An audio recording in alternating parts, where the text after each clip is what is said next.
your collegiate debut. You finished with 15 points and you made it look easy. What allowed you to be so comfortable in this first one?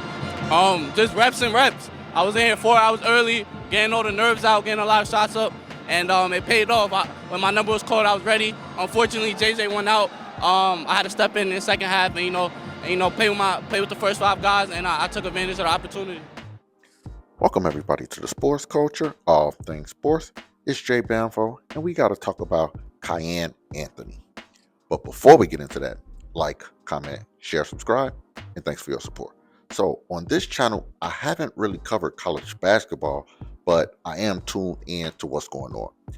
This freshman class that includes Darren Peterson, Cameron Boozer, AJ DeBansa, Caleb Wilson, and Keaton Wagler might go down as one of the best classes ever. But for this video, I want to focus on another freshman, and that's Kiyan Anthony, the son of Carmelo Anthony. So Kiyan was a 4-star recruit coming out of high school, and he chose to play his college ball at Syracuse University, the same school that his father won a national championship at. Expectations were always going to be really high, but the one thing I always respected Carmelo for was his approach to teaching and guiding Kiyan as an athlete. Carmelo said if Kiyan isn't ready for the NBA, that he will not force the issue. So I've always been impressed with his patience. Now, in the beginning of the season, Kiyan was playing really well for Syracuse. In his collegiate debut, he dropped 15 points in 28 minutes, while in his first career start, he dropped 19 points. There was a point in the season where it looked like Kiyan was going to be one of the top 10 freshmen in the nation. However, that quickly changed in January when conference play began. That's basically when the freshman wall hit. As the competition got tougher, Kiyan began to struggle with not only his shot, but more importantly, his defense. If you look at the stats, Kiyan is Syracuse's least effective overall player. He is a net negative offense and defensive player who has regressed as the season moves along.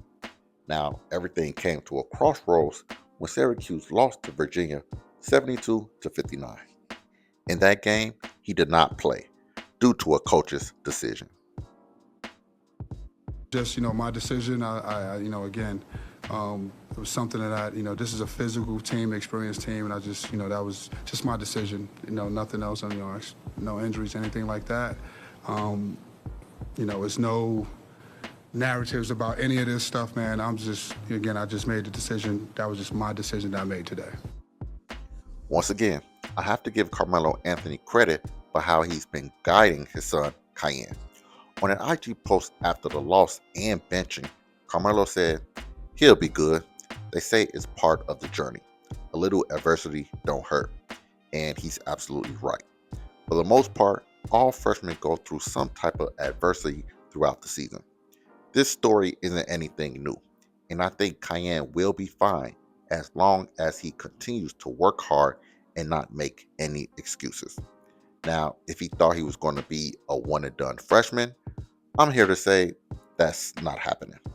At this point, he has too many flaws in his game, and it doesn't look like Syracuse is even going to make the NCAA tournament.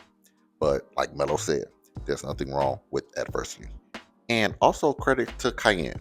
He took the benching like a professional.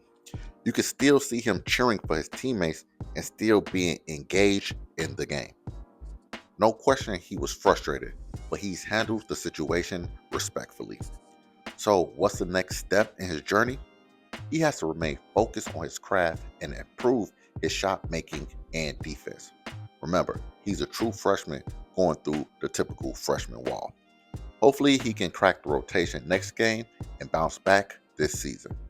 Now, with that being said, like, comment, share, subscribe, and I'll see y'all next time.